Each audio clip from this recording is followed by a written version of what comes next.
नेकपाका वरिष्ठ नेता आदरणीय माधव कुमार नेपाल यो पार्टीको मिटिङ छोडेर यहाँ आइरहनु भएको रहेछ। यो कार्यक्रममा हाम्रा केही जिज्ञासाहरू मेटाउनका लागि भनेर केही प्रश्नहरू साझा छन्। मैले केही साझा राखेँ। किन राजनीतिको बल अगाडि बढेन, कहाँ अड्कियो? कतै यो दुई ढुङ्गाको तरुलमै अड्केको त छैन। यो हलो पनि दुई ढुङ्गाको तरुल भएर त कोही उसमा त बस्यो, दुई ढुङ्गामा अड्किरहेको त छैन। अध्यक्ष प्रचण्डले केही दिन अगाडि भनेको मैले सुनेको थिएँ, हाम्रो आत्मनिर्णयको अधिकार अझै कमजोर रहेछ।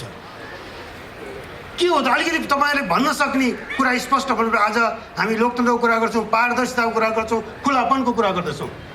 तपाईँहरू प्रयत्न गरिरहनुभएछ, थाहा छ हामीलाई। तर त्यो प्रयत्न संसदले देख्नु पाउनु पर्यो, जनताले देख्नु पाउनु पर्यो। एकैपटक रेडिमेड तयारी चाउचाउ जस्तो कुरुक्क पुर्या खोलेर चाहिँ खुवाउने प्रयत्न नगर्नुहोस्। लोकतन्त्रमा यो अपेक्षा गरिँदैन। तपाईँहरूका सबै प्रक्रियाहरू पारदर्शी हुनु जरुरी छ। यति भन्दै म सुरुमा एउटा कुरा, योजना 2 किन बनेन छ माधव नेपालज्यू? पुनर्स्थापना, संसद पुनर्स्थापना भएपछि प्लान 2 त एक्टिभेट हुनु पर्थ्यो।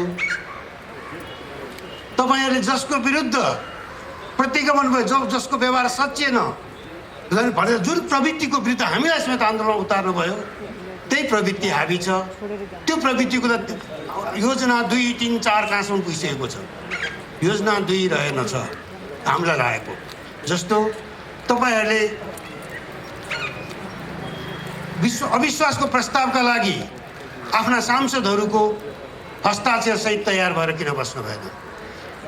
आवश्यक पर्यो भनेदेखि गर्नैपर्छ भन्ने जरुरी थिएन। आवश्यक पर्दा पार्टी विभाजनका लागि पनि केन्द्रीय समितिका सदस्यहरूको हस्ताक्षर सहित तपाईँहरू तयार भएर किन बस्नु भएन? यो तयारी भएको भएदेखि सायद अदालतले मौका पाउँदै त्योभन्दा अगाडि तपाईँहरूले मुभ गर्नुहुन्थ्यो। किन मुभ भएन राजनीति?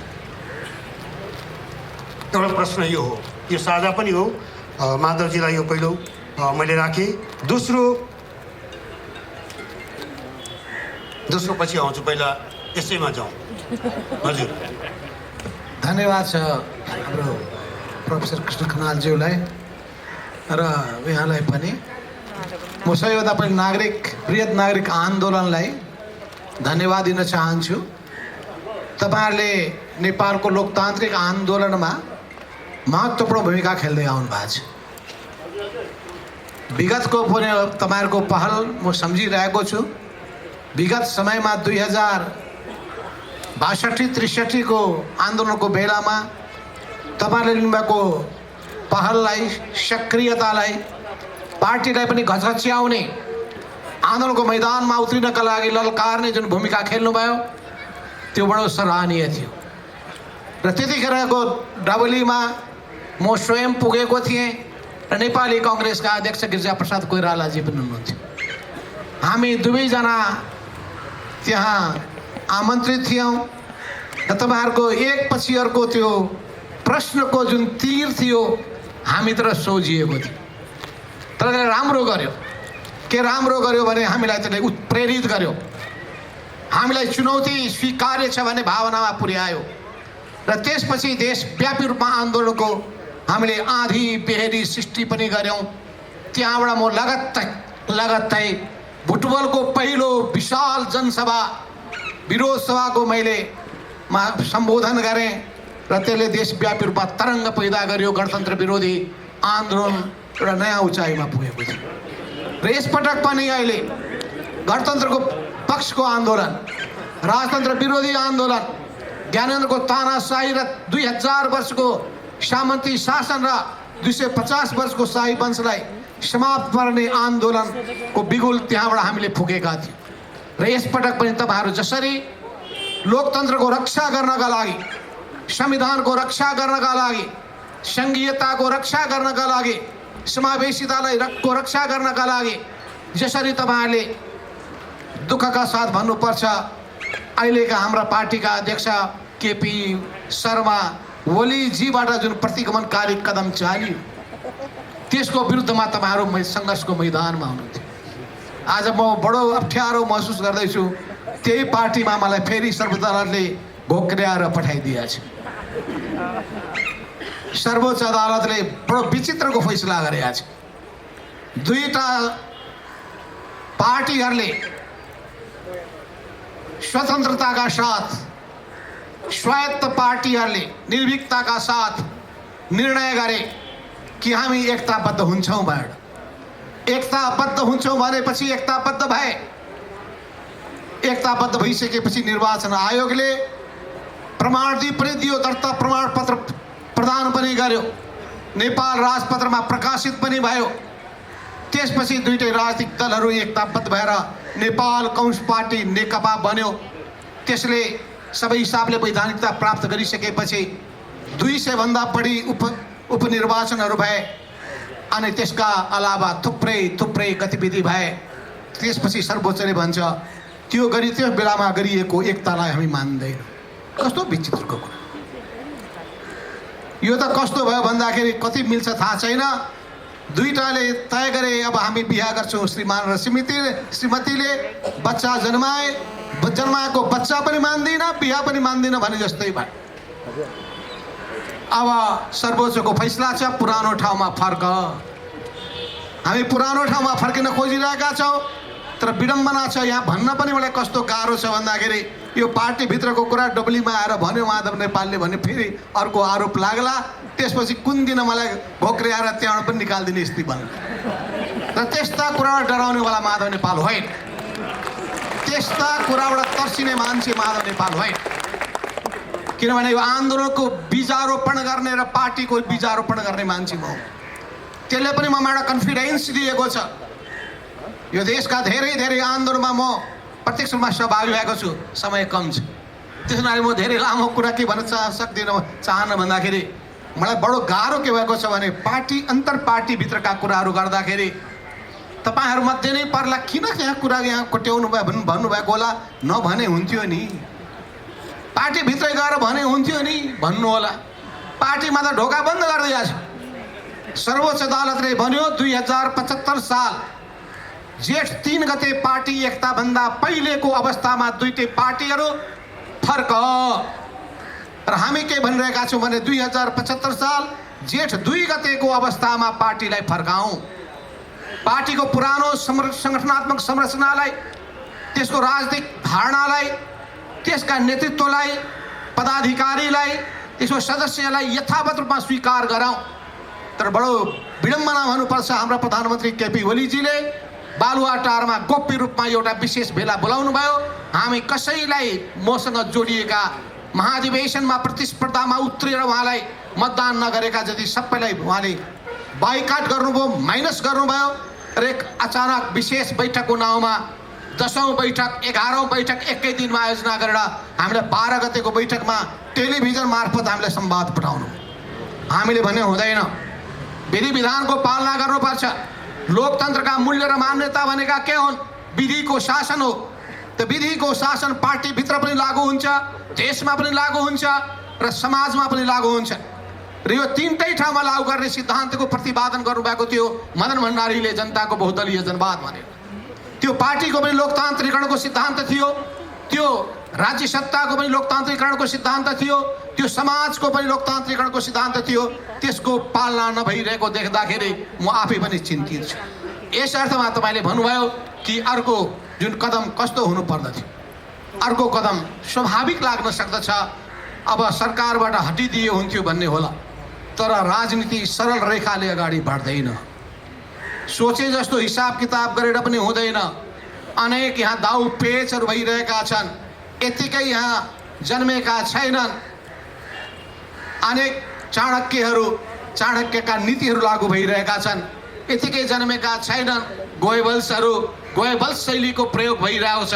यी सबै कुरालाई ध्यानमा राखेर, सबै दाउ पेचलाई ध्यानमा राखेर राजनीति गर्नेले, सङ्गठन चलाउनेले विचार पुर्याउनुपर्छ। त्यसमा पनि राजनीतिक शास्त्री हाम्रा प्रोफेसर साहबलाई त 1 से 1 थाहा छ, कूटनीतिका कुरा पनि थाहा छ। तैपनि अब नागरिक समाजमा जोडिसकेपछि कुरा कोट्याइहालौँ, यिनीहरू कहाँ खुस्किहाल्छन्, बोल्दिहाल्छन् भन्ने लागेको होला। बडो गाह्रो छ। त्यसो हुनाले चाहिँ म यति मात्रै भन्न चाहन्छु। एउटा थप्लो खोजेँ। हजुर, तपाईँहरूको पार्टीको विधानले कुनै बाटोमा पुर्याएको जस्तो लाग्दैन अहिले।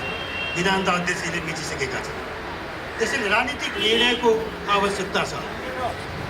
विधि विधानको आफ्नो ठाउँमा महत्त्व होला, तर अहिले तपाईँहरूको खास गरेर अदालतको फैसलापछि आएको पुनर्जीवित भएको नेकपा एमाले विधानले मात्रै अब निकासमा पुग्दैन होला, कठोर राजनीतिक निर्णयको आवश्यकता छ, त्यसका लागि तपाईँहरू तयार हुनुहुन्छ कि नहीं? मैले त हिजै त्यो संसदीय दलको बैठक बालुवाटारमा जान्न भनिसकेँ। स्पष्टीकरणको जवाबमा प्रत्युत्तर स्पष्टीकरण पनि सोधिसके। त्यसो हुनाले जानुहुन्छ कि जानुहुन्न भन्ने कुरा त लक्षणैबाट थाहा हुन्छ। त्यसो हुनाले म यति मात्रै भन्न चाहन्छु, सबै चुनौतीको सामना गर्नका लागि म तयार छु। र फेरि अघि मलाई हिजो नारायणजीले भन्दै हुनुहुन्थ्यो नागरिक आन्दोलनमा आउनुहोस् न त अब भनेर। मैले अहिले उमेर भइसकेको छैन होला। तपाईँहरू पनि सहयोद्धा नै हो, समाज परिवर्तनको सहयोद्धा नै हो, समाजमा संस्कार बसाल्ने, मूल्य र मान्यताको रक्षा गर्ने अभियन्ताहरू हो र हामी पनि त्यही कामको निम्ति लागौँ भनेर तपाईँहरूको चाहना पनि हो। यस अर्थमा तपाईँहरू हाम्रो कुरा धेरै कुरा मिल्छ, तर हामी राजनीतिक हिसाबले जनतालाई गोलबन्द गर्न चाहन्छौँ र राजनीतिक पार्टी चाहिन्छ, किनभने बहुदलीय व्यवस्था हो। त्यस हुनाले बहुदलीय व्यवस्थामा पार्टी चाहिने भएको हुनाले यो पार्टी र यो पार्टी सङ्गठनबाट र पार्टी आन्दोलनबाट मैले अहिले खुट्टा कमाएर भाग्नुपर्ने अवस्था आइसकेका छैन। कस्तो कस्तो ज्यान भएका मान्छे त लागेका छन् भने अझै मेरो ज्यान तगडै छ, मेचीदेखि महाकालीसम्म हिँड्न सक्छु। प्रश्न अर्को थपौँ माधवजी, यसैमा थप्छु म अर्को एउटा प्रश्न। नेपालमा कम्युनिस्ट आन्दोलनको कुरा मलाई भन्दा बढ्ता तपाईँ आफै थाहा छ, तपाईँ आफै त्यसको एउटा मेजर एक्टर हो। 2010-12 सालतिर कहिले हो नगरपालिकाको, काठमाडौँ नगरपालिकाको चुनाव हुँदा तपाईँहरूकै त्यतिखेरको पार्टी नेपाल कम्युनिस्ट पार्टीको उम्मेदवार मेयरमा जितेका थिए। 14-15 सालको चुनावमा 7% पपुलर भोट ल्याउनु भयो, 4 सिट ल्याउनु भयो।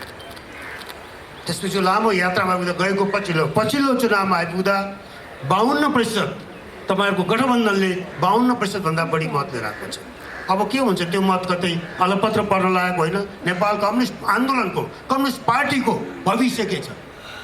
पहिलो कुरा, कम्युनिस्ट पार्टी अधिनायकवादी विचार मान्यता बोक्दैन। यो लोकतान्त्रिक मूल्य र मान्यता अनुसार अगाडि बढ्छ। त्यस हुनाले कम्युनिस्ट पार्टीभित्र पनि अधिनायकवादको कुनै स्थान छैन। यस अर्थमा कम्युनिस्ट पार्टीभित्र अधिनायकवादी शैली कसैले अपनाउँछ भने त्यसलाई स्वीकार गर्न सकिँदैन। यस अर्थमा पार्टीभित्र पार्टीको विधान लागू हुन्छ र साथसाथमा देशको संविधानको अनुरूप चल्नुपर्छ। तर हामी विडम्बनाका साथ भन्नुपर्छ कि पार्टीभित्र पार्टी विधानको पालना गर्ने प्रवृत्ति हराउँदै गएको छ, त्यो पनि मूलीबाट, मूल मान्छेबाट। अब त्यसका निम्ति हामी उपचार खोजिरहेका छौँ। अझै पनि डाक्टरले अन्तिम समयसम्म अझै आर्यघाटमा पनि हिकेकी बाँकी हुँदासम्म पनि त्यहाँ उपचारको कोसिस गरिन्छ। घाटे वैद्य कहाँ पुर्याइन्छ, घाटे वैद्यको हामी खोजी गरिरहेका छौँ। घाटे वैद्यले अझै पनि पुनर्जीवन दिन सक्छ कि प्राण फेरि प्रवेश गराउन सक्छ कि भन्ने ठानिरहेका छौँ। घाटे वैद्य सबै यहाँ छ, घाटे वैद्यहरू यहीँ हुनुहुन्छ। आयु सिद्धिसक्यो, उसमा राखेर जोगाइरहनु भइरहेछ, के भन्छ भेन्टिलेटरमा राखेर। तर समय विचार नगरिकन चल्दाखेरि तपाईँले परिणाम प्राप्त गर्नुहुन्न। फल फल्न थालेको छ, पाकिसकेको छैन र टिप्न थाल्नुभयो भने काँचो फल हातमा पर्छ। त्यस हुनाले जहिले पनि समयको विचार गर्नुपर्ने हुन्छ। समय कति परिपक्व भयो भएन भन्ने कुरामा विचार पुर्यायो भने सफल होइन्छ। र आजसम्मको मेरो अनुभवले भनेको छ, मेरो पनि इतिहासमा एउटा लामो कार्यकालको मेरो आफ्नै अनुभव पनि छ। त्यसले के बताएको छ भने समयको नाडी छाम्न सक्नुपर्छ र समयको नाडी हामी छामिरहेका छौँ। ठ्याक्क मौकामा हामी अगाडि बढ्नेछौँ। तपाईँ जानुभन्दा अगाडि कहिले हामी ओलीलाई संसदबाट हटाएको देख्न पाउँछौँ? कहिले? अहिले मैले भन्न समय हो त्यो? म त ओली बस्नुहोस्, 2 वर्षपछि सबैले साथ दिनुहोस्, नेपाली कङ्ग्रेसले पनि साथ दियोस्, उहाँले त झन् साथ दिनु जरुरी पनि छ। मान्छेले साथ दिइरहनु भन्ने कुरा आइरहेछ समाचारमा भनेपछि म त खुसी नै हुन्छु। मैले म किन आफ्नो पार्टीको अहिले पनि अध्यक्ष भएको मान्छे आवश्यक पर्दा फ्लोर क्रस गर्नु चाहिँ गर्नु संसदमा। यस्तो कुरा मलाई यहाँ सोधेर अप्ठ्यारोमा पार्नुहोस्। निर्णय मैले त्यसैलाई लक्ष्य गरेको हो। त्यसो भने मलाई अप्ठ्यारो पार्ने काम नगर्नुहोस्। पार्ने हाम्रो कुरा होइन। त्यसो भए- तपाईँलाई अनुकूल लाग्दैन नभन्नुहोस् के त्यसो हुनाले अब महन्तजीको हाम्रो मिनन्तजीको दया कृपा रहेसम्म यो पार्टीको सरकार रहिरहन्छ। उहाँहरूलाई पनि यो प्रश्न छ, उहाँहरू पनि प्रश्नको कटेगोरामा हुनुहुन्छ। अब त्यसो भएको हुनाले के मलाई बिदा गर्नुहुन्छ? हस्, यहाँहरूसँग म माफी माग्न चाहन्छु। मेरो बैठक चलिरहेको छ, बैठकमा मैले पुग्नुपर्ने भएको हुनाले म यहाँहरूसँग बिचैमा बिदा हुन चाहन्छु। हस्, धन्यवाद, नमस्कार। धन्यवाद माधव नेपालज्यू।